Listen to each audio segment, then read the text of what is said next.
the reason why I describe it like a marriage is because it felt like a divorce. Mm. Like breaking up with being a monk is what it felt like. Wow. Because it felt like my whole college life. Imagine you fell in love with someone at college and you were waiting to get married to them. And that's kind of how it felt to me. It was like my whole time I was at college, even though I was dating and I was, you know, doing everything a normal college student does, in the back of my head, I was like, I really want to become a monk. I have to figure out a way.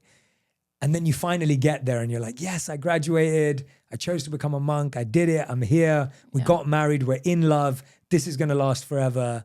And then 3 years in, you're like, I think this isn't going to work. And it's interesting because a divorce is a conversation between two people, but this type of divorce is in your own head and it's with yourself, which sounds like it should be easier, and it probably is, than breaking up with someone else because it's only your feelings. But it felt like there were these two choices, because what it was for me deeply was I felt a calling to share what I'd learned. And it's not that the monkhood discouraged that. They encouraged that. They would encourage me to come back to London and give talks. We'd go to Europe and teach meditation on the streets. Like, we had some really incredible experiences. But I think it was a really fascinating realization that you've done something for 3 years. It's meant to make you more self-aware. But the result of my self-awareness is I'm not a monk. And that's a really interesting kind of thing. Like, the whole point of all these practices are I'm meant to get to know myself better. Yeah. But getting to know myself made me realize this path is wrong for me. Yeah. And that's a really harsh realization. Wow. And I remember it probably took me 6 months to even admit that I was thinking about it, because I felt so guilty. I felt the pressure again of what people would say. Yeah. I was scared about all those people who wrote me off before I joined. Don't do it. You Exactly. go do it. Now here you are coming back with your tail between your legs. Literally, like I was like, they're going to be right. They all told me I'd never get a job. They all told me that I was wasting my life. I was now like, oh gosh, now I'm 3 years behind in the career market. If I come back, do I even want a real job? Like, what does that look like?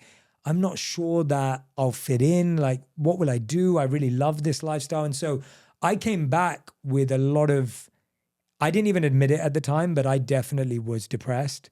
And I didn't even accept saying the word because I was so scared that I would go so deep into it that I wouldn't know if I could pull myself out. Yeah. And so that's why I left. And that's why I felt such a, heavy feeling when I left, because I felt like I'd let myself down. I felt like I'd let my teachers down.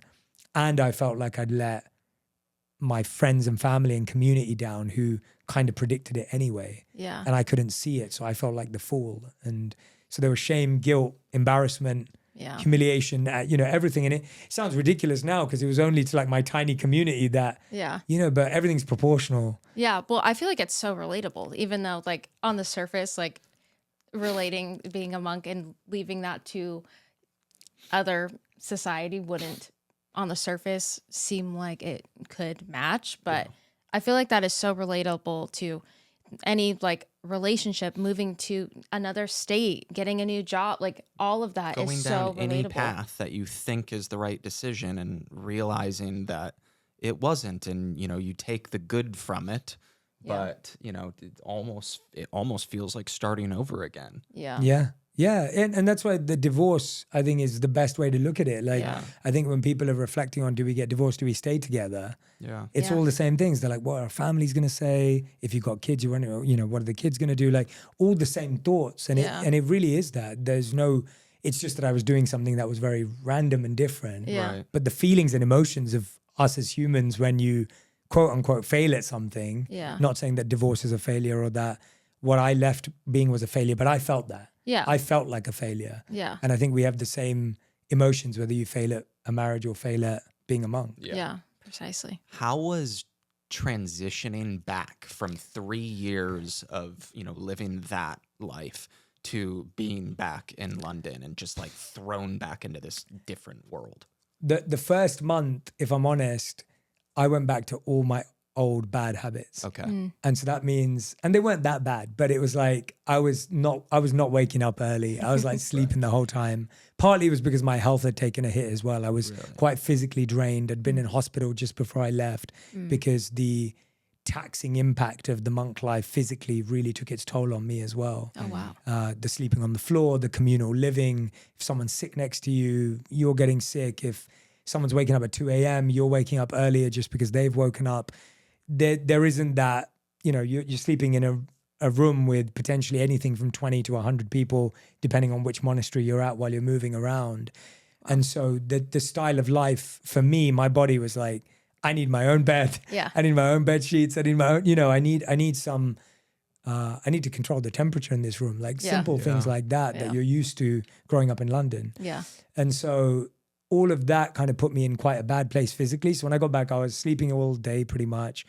I caught up on every episode of How I Met Your Mother and every TV. Yes. I love that show. It's such a great show. That was like the first show that I watched when I came back. So good. I was watching every movie that I'd missed.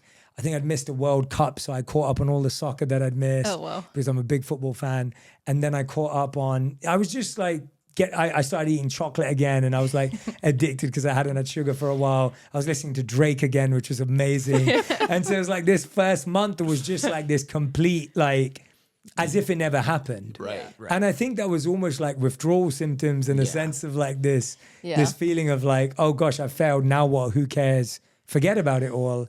And I remember one night where I was washing up dishes at night after eating dinner, and I'd moved back in with my parents at this point. So I was living with my parents because I didn't have any money and I didn't have anywhere to go. Yeah.